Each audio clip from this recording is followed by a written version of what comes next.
പടിയൂരിൽ രേഖയെയും അമ്മ മണിയെയും കൊലക്കെറിഞ്ഞ് കൊടുത്തത് കേരള പോലീസോ? പ്രതിയായ പ്രേംകുമാർ സംശയരോഗം കാരണം രേഖയെ മാനസികമായും ശാരീരികമായും ഒക്കെ പീഡിപ്പിക്കാറുണ്ടായിരുന്നു. ഇതും പോലീസിനോടും തൃശൂർ വനിതാ സെല്ലിനും പരാതി നൽകിയിരുന്നു. സഹോദരിയോടൊപ്പമാണ് രേഖ സ്റ്റേഷനിലെത്തിയത്. എന്നാൽ ഈ പരാതി ഗൗരവത്തോടെ കാണാൻ പോലീസിനായിട്ടില്ല. പ്രതി കൊലപാതക കേസിലെ പ്രതിയാണെന്ന് രേഖയ്ക്കോ ബന്ധുക്കൾക്കോ നേരത്തെ അറിയില്ലായിരുന്നു. എന്നാൽ മൂവാറ്റുപുഴ സ്റ്റേഷനിൽ പ്രേംകുമാറിനെതിരെ ഒരു യുവതി വഞ്ചനാ കേസ് നൽകിയതായി രേഖ എങ്ങനെയോ അറിയുകയായിരുന്നു. ഈ വിവരം പോലീസിനോട് പറയുകയുമുണ്ടായി. ഈ പരാതിയെക്കുറിച്ച് അറിഞ്ഞപ്പോഴാണ് പ്രേംകുമാറിലെ ക്രൂരതകൾ എത്രമാത്രമുണ്ടെന്ന് രേഖ തിരിച്ചറിഞ്ഞത്. അപ്പോഴും ആദ്യ ഭാര്യയെ കൊന്ന് ജാമ്യത്തിൽ പുറത്തിറങ്ങിയ വ്യക്തിയാണ് പ്രേംകുമാർ എന്ന് രേഖ മനസ്സിലാക്കിയിരുന്നില്ല. കേരള പോലീസിനും പ്രേംകുമാറിന്റെ പൂർവ്വകാല ചരിത്രം കണ്ടെത്താനായിട്ടില്ല. പതിവ് കേസുകളെ പോലെ രേഖയുടെ പരാതിയും എടുത്തു.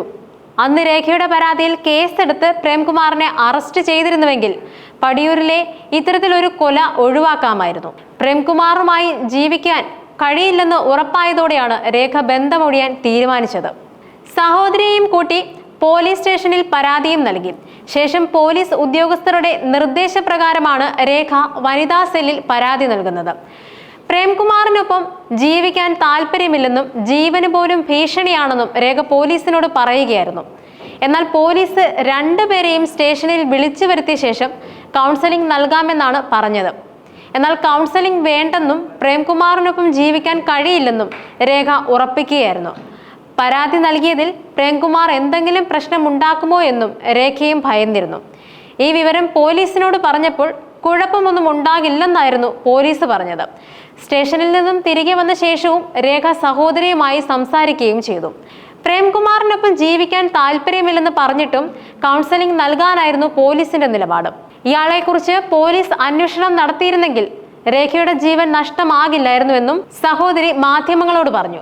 പാലക്കാട് ചെന്താമര എന്ന കൊടും ക്രിമിനൽ ജാമ്യത്തിലിറങ്ങി 2 കൊല നടത്തി. അന്നും ചെന്താമരയ്ക്കെതിരെ കൊല ചെയ്യപ്പെട്ടവർ പരാതി നൽകിയിരുന്നു. എന്നിട്ടും അതിനെ പോലീസ് അവഗണിച്ചു. ഇത്തരം അവഗണനകൾ മേലിൽ ഉണ്ടാകരുതെന്നും അഭിപ്രായമെത്തി. പല ഗാർഹിക പ്രശ്നങ്ങളിലും പോലീസ് ഇടപെടുന്നത് കുടുംബ പ്രശ്നമായാണ്. ഇത് പിന്നീട് കൊലയായി മാറിയത് കേരളം കണ്ടതും കേട്ടതുമാണ്. ഇത് തന്നെയാണ് പടിയൂരിലും പോലീസ് ചെയ്തത്. വലിയ വീഴ്ച ഇക്കാര്യത്തിൽ കേരള പോലീസിന്റെ ഭാഗത്തു നിന്നും സംഭവിച്ചിട്ടുണ്ട്. രേഖയുടെ പരാതി കേട്ടിട്ടും പ്രേംകുമാറിന്റെ പൂർവ്വകാല ചരിത്രം പോലും പോലീസ് പരിശോധിച്ചിട്ടില്ല എന്നുള്ളതാണ്. കൂളായി പോലീസിന് മുന്നിലെത്തി താൻ ഒരു മാന്യനാണ് എന്നും പ്രേംകുമാർ വരുത്തി തീർത്തു. അങ്ങനെയാണ് 2 കൊല നടത്താനുള്ള അവസരം പ്രേംകുമാറിന് കൈവന്നത്. പടിയൂരിൽ കാരളം വെള്ളാനി കൈതവളപ്പിൽ രേഖ, അമ്മ മണി എന്നിവരെ കൊലപ്പെടുത്തിയ കേസിലെ പ്രതി കോട്ടയം ഇത്തിത്താനം കൊല്ലമറ്റത്ത് പ്രേം നിവാസിൽ പ്രേംകുമാർ കൊടും ക്രിമിനലാണ്. കാമുകിക്കൊപ്പം കഴിയാൻ ആദ്യ ഭാര്യ വിദ്യയെ ക്രൂരമായി കൊലപ്പെടുത്തി കാട്ടിൽ ഉപേക്ഷിച്ച കേസിൽ ജാമ്യത്തിലിറങ്ങിയ ആളാണ് രണ്ടാം ഭാര്യ രേഖയെയും അമ്മ മണിയെയും പ്രേംകുമാർ കൊലപ്പെടുത്തിയത്. 2019 കാമുകിയായ തിരുവനന്തപുരം വെള്ളറട അഞ്ചുമരംകാല വാലൻവിള സുനിത ബേബിക്കൊപ്പം ചേർന്ന് ആദ്യ ഭാര്യ ചേർത്തല കഞ്ഞിക്കുഴി പുതിയാപറമ്പ് സ്വദേശി വിദ്യയെ പ്രേംകുമാർ കൊലപ്പെടുത്തിയത്.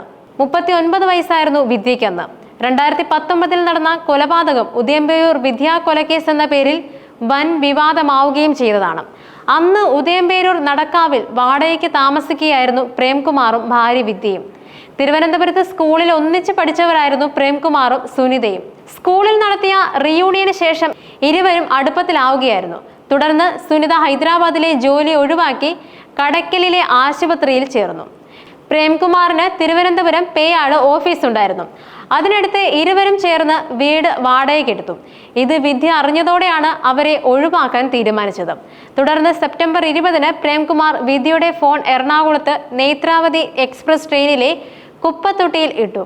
പിന്നീടുണ്ടാകുന്ന അന്വേഷണം വഴിതിരിച്ചു വിടാനായിരുന്നു ഈ സിനിമാ തന്ത്രം ഉപയോഗിച്ചത്.